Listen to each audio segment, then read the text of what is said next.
Etik davranış qaydaları təhsil müəssisələrində çalışan hər bir kəs üçün lazımlıdır. Hər bir kəs üçün maraqlı olan bir dərsdir.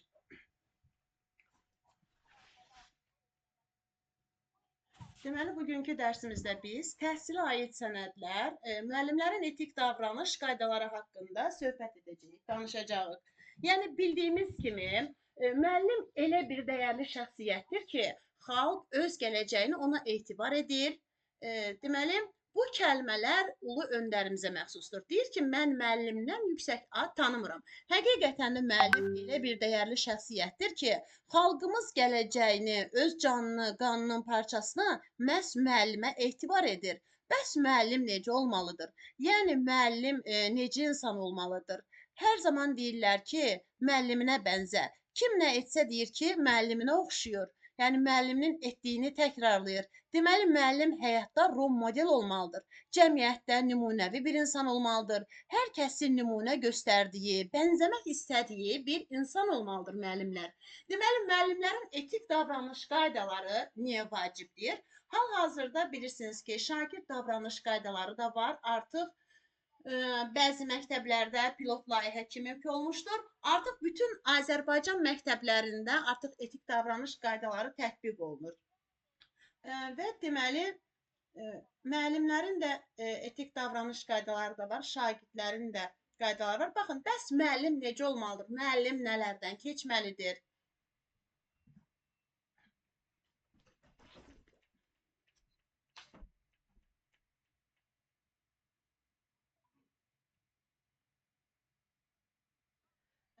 Deməli, hansı müəllim doğru müəllim hesab olunur? Müəllimlərin etik davranış qaydalarının mərhələləri var. Bugün onları bir-bir sizə izah edəcəm. Deməli, müəllimlərin etik davranış qaydalarından biri məhz qanunun aliliyidir, qanunçuluqdur. Müəllim Azərbaycan Respublikasının qanunlarını, Azərbaycanın tərəfdar çıxdığı təşkilatların qanunlarına əməl etməlidir. Yəni, əgər bir müəllim məktəbdə işləyirsə, bir müəllim təhsil müəssisəsində işləyirsə, ona görə də deməli müəllim hər zaman qanunlarımızı öndə tutmalıdır, əlində bayraq etməlidir. Yəni həm konstitusiyamızın qanunlarına, həm də Azərbaycanın tərəfdar çıxdığı təşkilatların deməli qanunlarına əməl etməlidir. Əgər müəllim onu etmirsə, müəllimin öhdəsində olan şagirdlər buna necə əməl edəcək bəs? Ona görə də müəllim öndə olmalıdır. Hər zaman bu qanunlara əməl edən biri olmalıdır. Seçkilərdə iştirak etməlidir, referendumlarda iştirak etməlidir. Ölkənin qanunlarının tətbiqində hər zaman müəllim öndə olmalıdır. Və deyirik ki, dövlət strategiyasının həyata keçirilməsində iştirak etmək təhsil verənlərin vəzifəsidir. Çünki dövlətin strategiyası varsa, deməli, müəllim bu strategiyanın tətbiq olunmasına mütləq iştirak etməlidir. Etməsə onu qınayarlar və bu onun vəzifəsidir. Müəllimlərin etik davranış qaydalarından biri də vicdanlılıqdır. Deməli, müəllim cəmiyyətin, müəllim dövlətin maraqları naminə öz peşə fəaliyyətini keyfiyyətlə yerinə yetirməlidir. Yəni, vicdanlılıq nümunəsi göstərməlidir. Müəllim düşünməlidir ki, mən az maaş alıram, mən az pul alıram, nə edirəm ki, bunu edib, yəni ki, bunu etsəm nə olacaq? Və yaxud da ki, fərq qoymamalıdır heç kimin arasında. Yəni, hər zaman vicdanlı olmağa çalışmalıdır, ədalətli, dürüst olmağa çalışmalıdır və vicdanlıq nümunəsi göstərən biri olmalıdır. Deməli, müəllimlərin etik davranış qaydalarından biri də peşəkarlıq və fərdi məsuliyyətdir. Deməli, müəllimlərin etik davranış qaydalarından biri də dedik ki, peşəkarlıq və fərdi məsuliyyətdir. Deməli, müəllimin peşəkarlığı nədir? Bir müəllim peşəkarlığını onda göstərir ki, şagirdlərini inandırmağa bacarır. Bəzən biz nəyisə deyirik, yəni şagirdlərimizə, evdə valideyn də deyir. Yəni, valideyn bəzən deyir ki, mən də bir valideynəm də, ay oğul, mən də belə deyirəm. Uşaq deyir ki, yox, bizim müəllimimiz belə deyir. Yəni, o müəllim onu inandırmağa bacarıb. Yəni, bəzən deyir ki, bizim müəllimimiz belə deməyib ki, bəzən ana-ata da müəllim olur, amma uşaq öz müəlliminin dediyinə inanır. Deyir ki, nə olsun sən müəllimsən, bizim müəllimimiz belə deməyib. Deməli, bu peşəkar müəllimdir, inandırmağı bacarır, şagirdi motivasiya etməyi bacarır. Bir də var ki, fərdi məsuliyyət. Müəllim bilməlidir bilməlidir ki, onun üzərinə məsuliyyət düşür. Yəni öz işini məsuliyyətlə yerinə yetirmir müəllim. İnamla yerinə yetirməlidir. Xalqın balası mənə etibar ediblər. Üzərimə bir məsuliyyət düşür. Öyrətmə məsuliyyəti, nizam-intizam, tərbiyə vermək məsuliyyəti. Deməli, peşəkarlıq inandırmağı bacarmaq, məsuliyyət də üzərimə məsuliyyət düşür. Mən bunu yerinə yetirməliyəm. Etik davranış qaydalarından biridir. Müəllimlərin etik davranış qaydalarından biri də loyallıqdır. Deməli, loyallıq nədir? Müəllim, deməli, məktəbin adına ləkə gətirəcək, məktəbin adına xələl gətirəcək məsələlərdən çəkinməlidir. Əgər öz hüquqları tapdanmayıbsa, deməli, öz işinə bir ziyanlıq dəyməyibsə, belə işlərdən qaçmalıdır. Bəzən TikTok üzərindən, sosial şəbəkələrdən direktorların arxasınca danışırlar, müəllimlər arxasınca nəsə danışırlar. Bəziləri bilib bilmədən ona qoşulur. Hə, filan yerdə də belə idi, bizim məktəbdə də belədir. Yəni müəllim az məvacibə öz sağlamlığına xalqın yolunda deməli qoyan bir insandır da. Məsəl üçün biz deyə bilərik ki, bir sıra məktəblərdəki biz müəllimlərin əziyyətini görürük də. Aldığı vaciblərini də görürük. Yəni xərcləri daha çoxdur onların. Yəni qazandığı çoxu dərmana gedir, sağlamlığına gedir. Yəni müəllimlərin daha əziyyəti çoxdur da o aldıqları maaşa görə. Yəni insanlar nə qədər əziyyət çəkəndir bu müəllimlərdən. Yəni evindən çıxır, gəlir, ailəsinin problemlərini həll eləmir, gəlir məktəbdən. O canının sağlamlığını qoyur şagirdlər üçün. Deməli, bir müəllim ona görə də heç vaxtı müəllimi yıxıb sürmək olmaz. Yəni müəllim şərəfli bir peşənin sahibidir. Müəllim həmişə düşünməlidir ki, müəllim müəllimə dəstək olmalıdır yaxşı mənada. Yəni o kimsə məsəl üçün mağazada harda bir şey kimsə danışırsa ona qoşulmamalıdır. Yəni fikirləşməlidir ki, mən məktəbin adını batırmamalıyam. Məktəbin adını ləkə gətirməməliyəm. Bir mağazaya gedirəm, orada davranışımla və yaxud hansı kiməsə qoşulmuyum. Yəni hansı nalayiq, vulqar ifadə işlətməyim. Axı mənim məktəbimin adına ləkə gələcək. Öz hüququm tapdanmayıbsa, özümə bir problem yoxdursa, əlbəttə ki, məktəbin rəhbəri ədalətsizcəsinə çox bağızlıq toplayan müəllimə az dərs verəcəksəm, qoy direktordan yazsınlar. Əgər məktəbin rəhbəri, məsəl üçün, öz işçisini etik davranış qaydasını pozaraq onu təhqir edəcəksə, şagirdlərin gözü qarşısında, qoy ondan yazsınlar. Amma bəzi şeyləri bilib bilmədən ona qoşulmaq olmaz. Loyallıq həm də necə pozula bilər? Bəzən məsələn məktəbdən müəllimin biri dərsi qoyur kənara, özünə aldığı maşından danışır, evin aldığı mebeldən danışır, özünə aldığı biziyyət əşyasından danışır. Yəni uşaq da gedir evdə deyir şagird.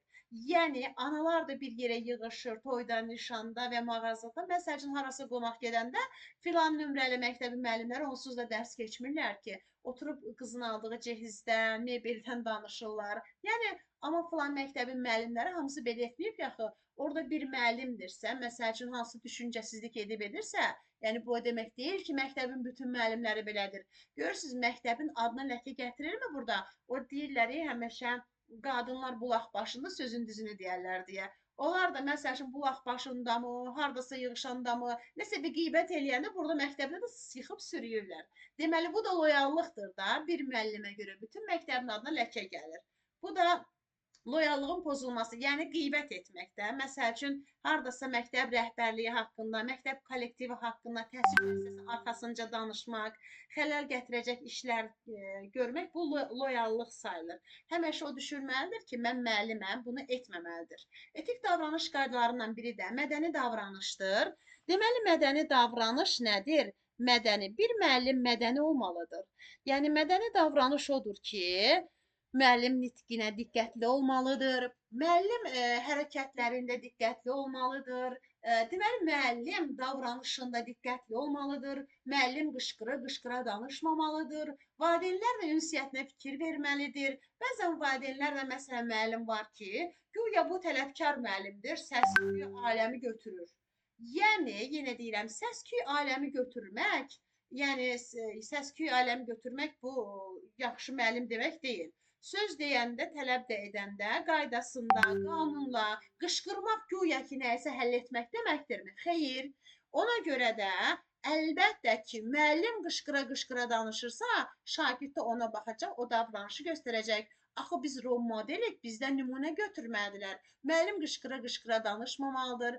Bəzən deyirik, anasının gözü görmür, bunu görmürdü. Müəllim bu cür işlətməməlidir. Atan hara baxırdı, bu cür işlətməməlidir. Yəni bir müəllim yenə də deyirəm, nümunə olmalıdır. Danışığı ilə, rəftarı ilə, davranışı ilə, nitqi ilə, geyimi ilə. Bir müəllim məktəbə toya gedən kimi ziyafət geyimində getməməlidir. Həddindən çox bijuteriyalar, takılar taxmamalıdır. Bijuteriya taxmamalıdır. Bir müəllim kosmetik vasitələrdən də həddindən çox, yəni istifadə etməməlidir. Yəni çox dərəcədə istifadə etməməlidir. Ümumiyyətlə xanımlar gözəl olmalıdır, səliqəli olmalıdır, amma yerində, yəni müəllim kimi korporativ geyim qaydalarına riayət etməlidir. Spor ayaqqabı geyməməlidir, uzun dırnaqlara qoymamalıdır, lap uzun saçı səliqəli olmalıdır. Yəni ağ köynəyi, təmiz geyimi. Məsəl üçün, həmçində kişi müəllimləri də öz korporativ geyim qaydalarına riayət etməlidir. Əgər bir müəllimin dırnaqları çirkindirsə, çirkli şəkildə, yəni şagird ona baxıb nümunə göstərər. Həm də ki, lap çirkli olmamalıdır, ya da lap uzun olmamalıdır. Yəni çox səliqəli ola bilər, yəni dırnaq uzun da olmayıb. Yəni bu da etik davranış qaydalarından biridir ki, səliqəli olması, nitqinin gözəl olması və müəllimin mədəni davranışlarından biri də hansısa bir cəmiyyətdə, tədbirdə, məclisdə hər yerdə nümunə olmalıdır. Toyda oynamağına da fikir verməlidir. Bəzən baxırsınız da, məsəl üçün, necə oyunlar görürük hansısa sosial şəbəkələrdə.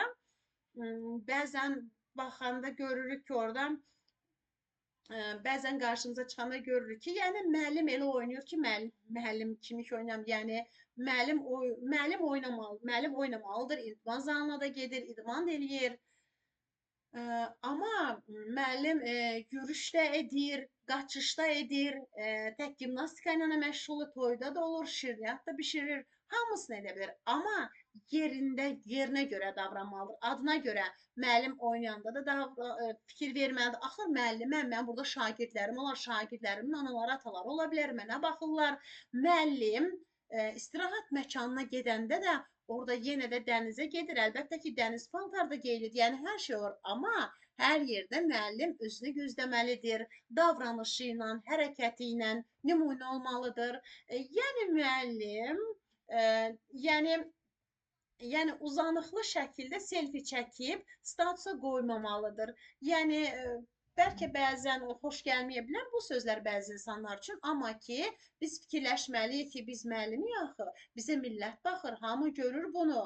Yəni statusa şəkil də qoyum, yəni həyat yoldaşımla da qoya bilərik, amma müəllim uzanıqlı, xoşa gəlməz geyimdə çəkib statusa şəkil qoymağı heç də düzgün deyil. Belə rastlaşırıq, qarşılaşırıq. Yəni bu müəllimə yaraşmayan bir hərəkətlərdir.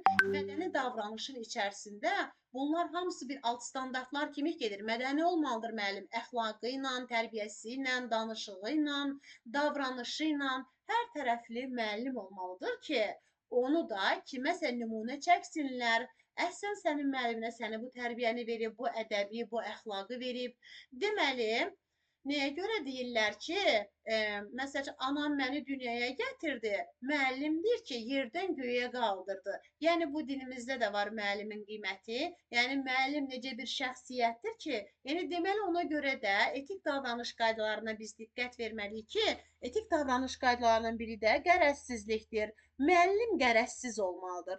Bu mənim bacım oğludur, bu mənim xalam oğludur, bu direktorun nəvəsidir, bu nə bilim kimin uşağıdır. Yəni heç bir vaxt mən məktəbdə bunu etmək olmaz.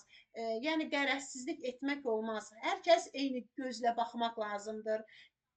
Yəni o demək deyil ki, sənin qohumundur, tanışındır, onu qarşıda tutturmalısan, digər uşaqları arxaya keçirməlisən, qərəzli olmalısan. Yəni müəllim qərəzsiz olmalıdır.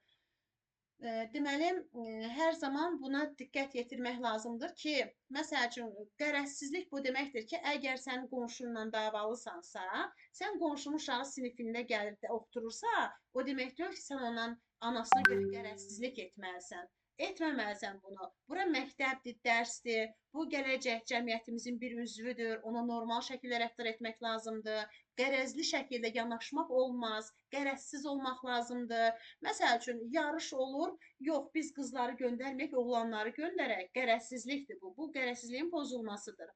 Məsəl üçün və yaxud da ki, qıza oğlana ayrı seçkilik eləyir. Məsəl üçün irqinə, dininə, etnik mənsubiyyətinə görə ayırmaq uşaqları. Bunlar hər birisi qərəzsizlikdir. Bunları etməməliyik. Bu mənim qohumumdur, filan kəsindir, nə bilim bu vəzifəli adamın uşağıdır. Ümumiyyətlə bu cür yanaşmamalıyıq. Hamıya eyni gözlə baxmalıyıq. Eyni tutmalıyıq. Müəllimlərin etik davranış qaydalarından biri də ictimai etimaddır.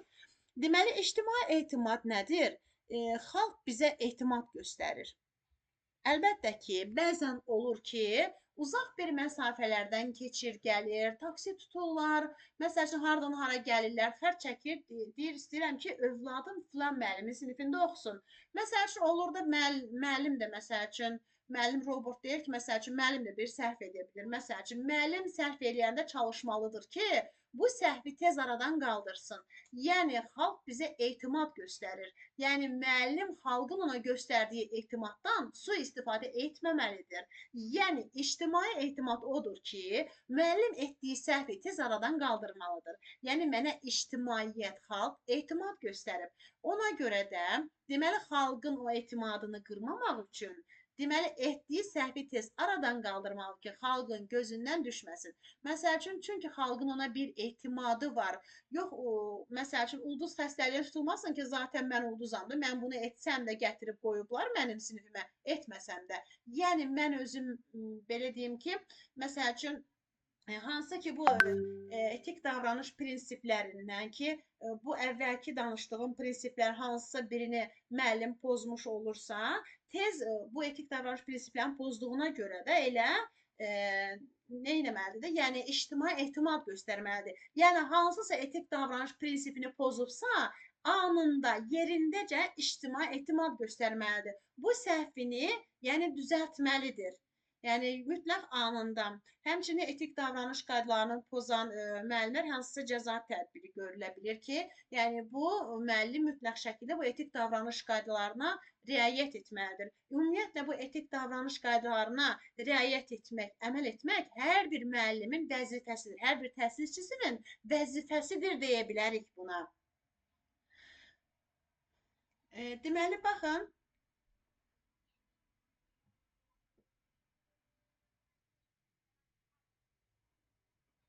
yox, mən dərs qurtarmamışam.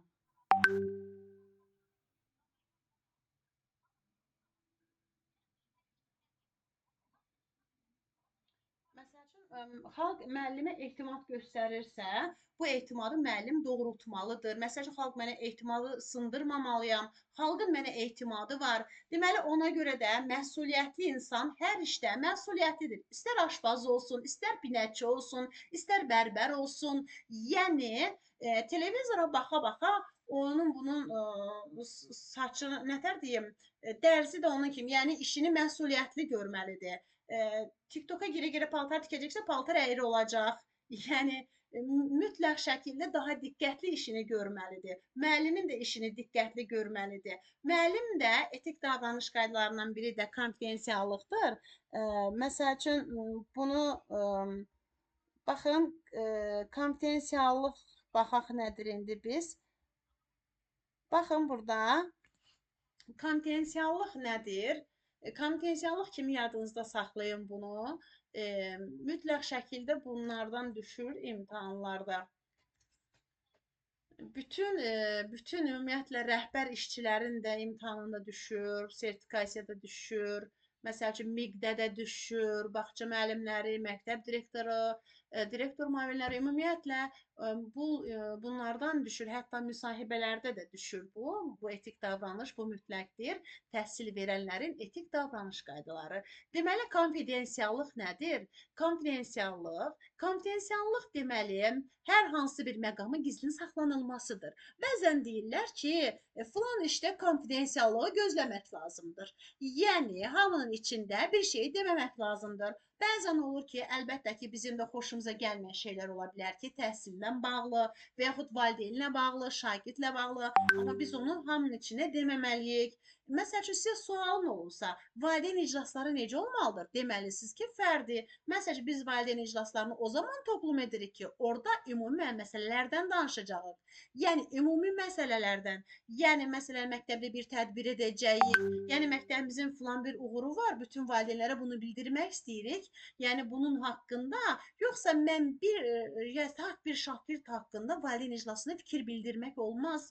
Yəni nəyə görə? Ona görə axı o valideyni nəyə görə digərlərin içərisində sındırmalıyıq? Bu konfidensialığın pozulmasıdır və növbəti valideyn iclasında heç vaxt o valideyn gəlməyəcək iclasa. Yəni çünki müasir dövrdə bəzənlər, düzənlər məsəl üçün gəlirlər ki, iclasa, deyirlər ki, nə gözəldir. Gəlir ki, Evdar xanım gəlirlər iclasda otururlar. Məsəl üçün baxırsan, maşallah olsun da hamı iclasa gəlir, oturur. Amma indi iclasa gəlib oturanda valideyn, orada valideynin övladını pisləyəndə istər-istəməz o da pis olur axı. Məsəl üçün orada iclasa gəlirsə, oturursa pis olur. Yəni ona görə onların hamının içərisinə danlasa, onlar növbəti dəfə bəzənib düzəlib gəlməyəcəklər. Deyəcəklər ki, keçən dəfə məni xoşlamadığım filan kəsin kiminsə yanında məni təhqir elədilər, övladımı aşağıladılar. Məsəl üçün nəyə görə belə oldu ki, mən onların yanında utana qaldım başqa xanımların yanında? Ona görə gələcək iclaslarda valideyn iclasına gəlməyəcək. Ona görə hər hansı bir övladı haqqında, valideyn övladı haqqında danışacaqsa, öz anasına deyəcəksiniz. Əlin anasına əlinin günahını, vəlinin anasına vəlinin günahını. Nəyə görə əlin anasını, vəli anasının yanında danlayırıq? Ona görə sonra o da gəlmir. Burada nə var? Konfidensialıq gözlənilmir. Ona görə biz əlin anası əli haqqında danışacağıq, vəli anasının vəli haqqında. Yəni təhsil və tərbiyəsi haqqında.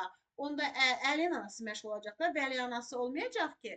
Yəni ona görə də hər kəsin nəsə problemi varsa gizli saxlamaq lazımdır. Öz valideyninə demək lazımdır. Yəni iclaslarda müzakirəyə qoyub uşağı danlamaq olmaz. Məsəl üçün bir müəllim haqqında biz danışacaqsa, başqa müəllimlər haqqında müəllimə danışmaq olmaz. Əgər müəllimin öz hərəkəti, hansı hərəkətini sevmirəmsə, özünə deməliyəm. Nəyə görə başqa müəllimlərin yanında deməliyəm? Məsəl üçün müəllimlərdən də olsa da. Ona görə hər kəs öz ailəsində bir xanımdır, bir bəydir. Direktor heç vaxt gəlib uşaqların içərisində belə müəllimi aşağılamamalıdır. Dərs dinləyir direktor və direktor müavini. Məsəl üçün orada xoşuna gələn də ola bilər, gəlməyən də ola bilər. O fərdi olaraq müəllimə deməlidir. Orada bəyəndiyini, bəyənmədiyini müəllimə deməlidir. Yəni müəllim şagirdin gözündə əl çatmazdır. Onu aşağılamaq, onu sındırmaq, şagirdin gözündən salmaq olmaz. Nə olur olsun. Biz şagirdlərə deyirik ki, müəllim haqlıdır, müəllim düz deyir. Yəni müəllim nümunəvi bir şəxsdir. Ona görə də biz müəllimlərə də belə şeyləri konfidensial deməliyik bir şeyləri. Məsəl üçün əvvəlki illərdə baxın, deməli belə bir şeylər yox idi. Deməli amma indiki zamanda konfidensialıq daha da gözlənilir. Yəni bəlkə əvvəlki illərdəki iclaslarda tam olaraq bunlar nəzərə alınmırdı. Bəlkə də hər kəs düşünər ki, bizim oxuduğumuz dövrlərdə, o vaxtlarda hər iclas o valideynin, hər iclaslarda məsəl üçün hamı yığılırdı. O uşağın belədir, bu uşağı belədir deyilirdi. Amma bugünkü gündə biz etik davranış prinsiplərinə görə biz bunu etməməliyik. Bəzən belə sual olunur ki, məsəl üçün valideyni deyirsən ki, yəni iclasa gəl, gəlmir. İclasa gəl ki, əşi nəyə gəlmir? Övladım oxumur, dəcəldir, şuluqdur. Onsuz da təhqir edəcəklər, danlayacaqlar. Desən ki, ay valideyn, bəs belə etməyəcəyik də. Siz gəlin, deyir onda bəs iclası niyə təşkil edirsiniz? Onu iclası nə danışacaqsınız ki? Yəni başa salmaq lazımdır ki, valideynə təkcə sizin övladınızdan danışılmayacaq. Yəni o qədər problemlər var ki, o qədər danışacaq söhbətlər var ki, yəni lazım deyil. Yəni həqiqətən sırf sizin övladınızdan danışılmayacaq. Yəni başa salmaq olmur. Bəzən həqiqətən də valideyn iclasında hansısa valideyni uşağından danışmaq, təhqir edəndə çox pis təsir edir. İndi bu sual verir ki, bəs biz onu iclasa niyə gəlirik? Onda nə olacaq? Yenə anlamır da bəzən insanlar çətin olur başa salmaq. Yəni anlatırıq ki, Yəni siz narahat olmayın da, yəni övladınız haqqında. Yəni təkcə övladın şikayətindən də əlavə danışacaq hansı söhbətlər var, hansı problemlər var ki, onları həll etməyə çalışacağıq deyə.